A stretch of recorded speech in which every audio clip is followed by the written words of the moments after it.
When we can do these three things in everyday life, this is how we enter into flow. This is how we're able to be in a meditative state while we do activities. So that's the focus of meditation.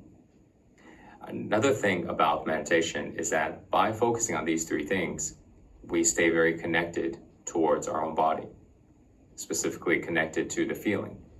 And this allows us to be able to release the energy that's inside, or we can say release the emotions of fear and all negative emotions. Because two of these things are focused on inwards, breathing and feeling. But we balance it out by having a one-point focus. Because if we don't practice focusing on one point in front of us, we don't practice focusing on the present moment, and we only practice on feeling, then we do not be able to be present on the outside. We like to retreat inwards. It's almost like constantly feeling safe in your home, and you never go outside. So then when you go outside, you long to go back home. And this can be flipped around as well. But if this is happening, then you're not able to create a life outside of your home. Your life is created in your home where you feel safe. So now if we look at this in the same way, if I constantly only focus on feeling on the inside, only focus on my breath, then I am not used to paying attention, full attention to what's going on in front of me. Then what's going on in front of me will feel too intense, because every time when things are happening, my attention is always inwards, so I'm feeling what's happening. And when I'm constantly feeling what's happening, and there are things that are happening that doesn't feel good, it becomes too intense for me. So I want to close my eyes. I want to get away.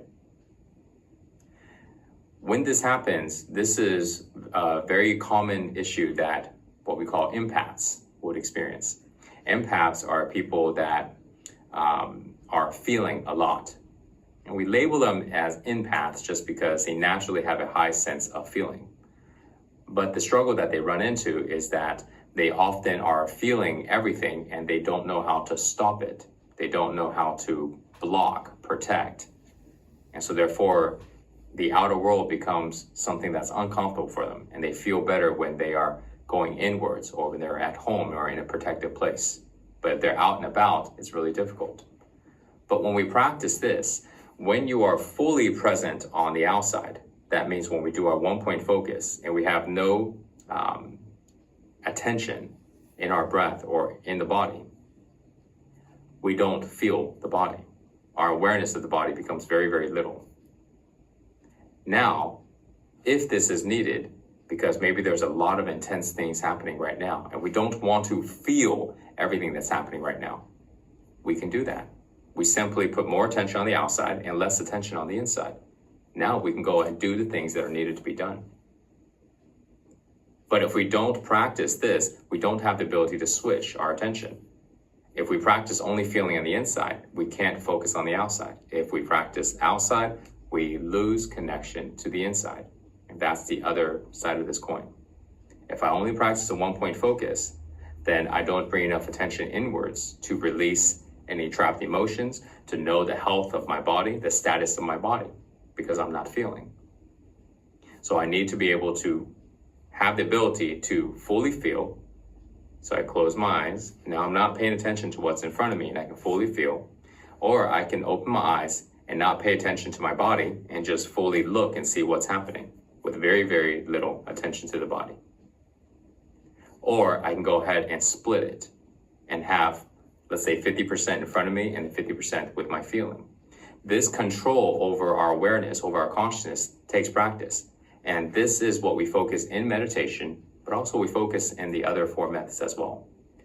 By doing this every single day, you start to be able to direct your attention from outer presence, inner presence, both. Both of this exists in the present moment here. So all of this will promote a more still mind. It will promote you being in flow.